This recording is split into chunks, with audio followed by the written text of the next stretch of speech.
Today we're going to get this thing idling off of a solid fuel feed. But right off the bat today, before I even started filming, I came over here. Where did I put it? Well, the gas line comes in right here, if you can see it there.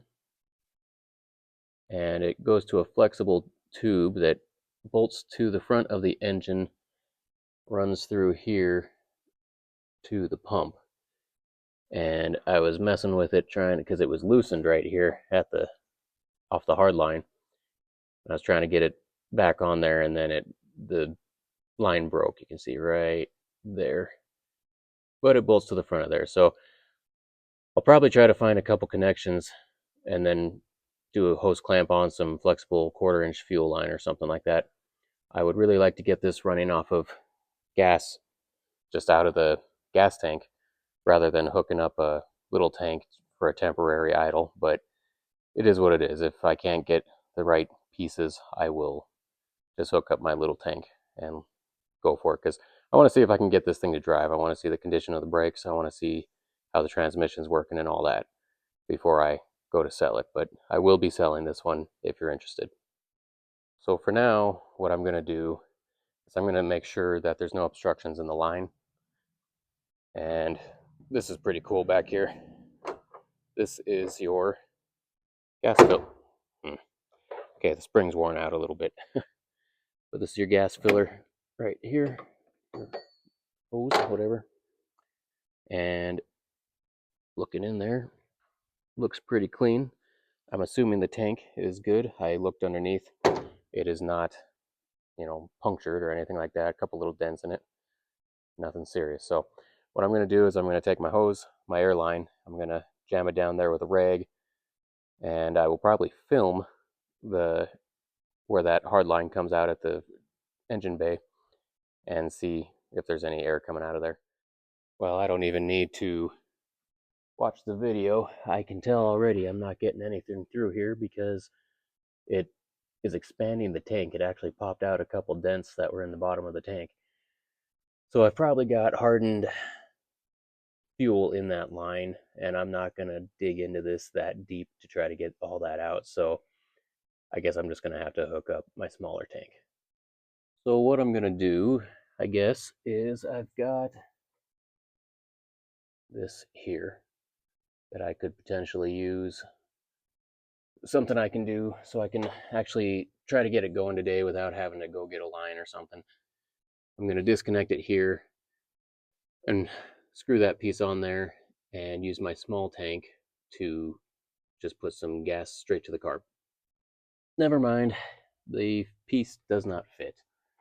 I thought the threads were the right size. It screwed into the other side when I was doing stuff off camera. So yeah, gonna have to buy some pieces. I will take this to my local Napa and see if I can't get some fittings that will work so that I can get some fuel in here. I went to the store and I found a fitting that would work in there with a nipple on the end for 1/4-inch fuel line. And then I ran the line to my little baby tank. I will put gas in this little baby tank and we will try to see if it will pump it by itself and get it to the carburetor without any major leaks, that we can hopefully, as easily as the Crosley, just start running and idling.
is pumping, but it's squirting out underneath there.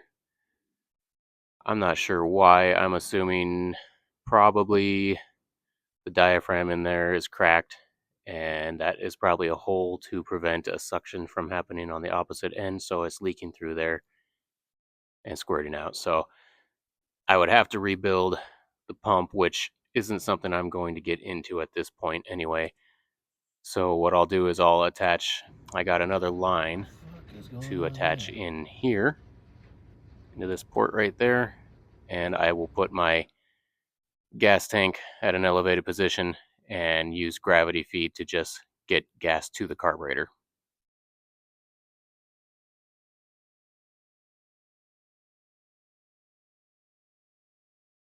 Okay, I've got the tank there and the line coming down here, but I was just about to start the video and I'm seeing I think I may have flooded it.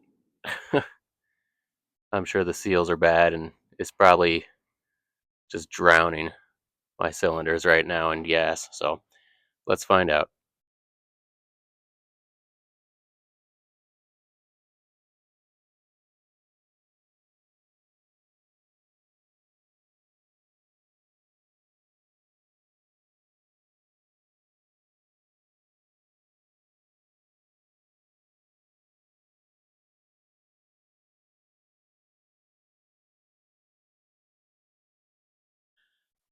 It was just dumping into there,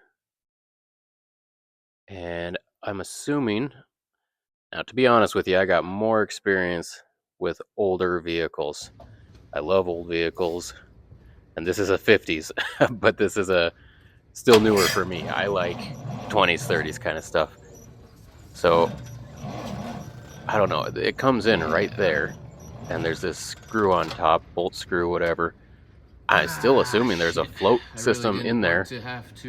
So I'm assuming the float's just sticking wide open. When I looked into the top of the carburetor, it was just pouring into the manifold. So let's see if there's a float or something that's supposed to regulate the flow into the carburetor and get that changed.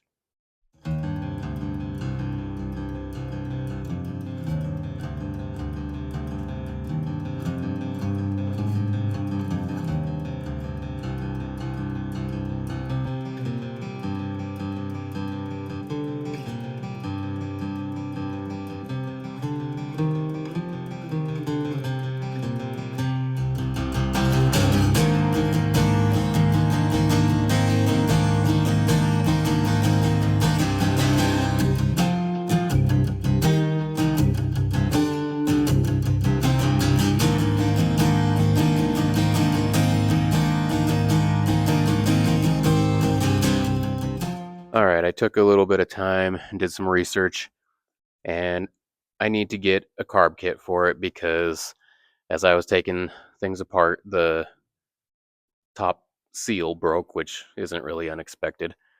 Um, I'm a little bit confused. Maybe somebody can tell me. I was looking for an air cleaner for it as well, and everything's telling me like 5 1/8 is the neck opening, but when I measure my carburetor, it's 4 1/2, and I can't seem to find anything that's 4 1/2. But this should be factory carburetor. So if you know anything about that, please let me know. That'd be helpful. But yeah, it looks like I'm gonna have to put the Caddy on the back burner, at least as far as getting her idling for now, because I'm just gonna have to wait a little while. I could not get a carb kit at my local place, so I had to order it off of eBay. And yeah, I think what really sucks is actually if I would have just tapped on the carburetor, I think that would have fixed the issue. Because it sure looks like the floats and everything are loose and free. They probably just were slightly stuck, and I actually knew this. My dad taught me this a long time ago. Just tap on the carburetor, and a lot of times that'll loosen up. Should have done it. I went in head over heels, I guess. Whatever. I overdid it. So anyway, I'll get that. What sucks is I only need that top piece, and what I'm probably gonna do, I'm just going to replace that one top gasket and maybe a couple of that other ones that looked pretty dry to me as I was taking things apart. But if I haven't taken it off yet, I'm not going to replace it. I'm not going to mess with the needles. I'm not going to get into all that. I just want to make the thing idle. I want to be able to take it for a spin. Would be the next step if I can get either have to mount the gas tank under the dash or under the hood somewhere so that I can take it for a small spin, or maybe I'll work on the gas tank and the fuel line while I'm waiting for that part to get here. At any rate, it's going to be a few days till we talk about this one again, I think.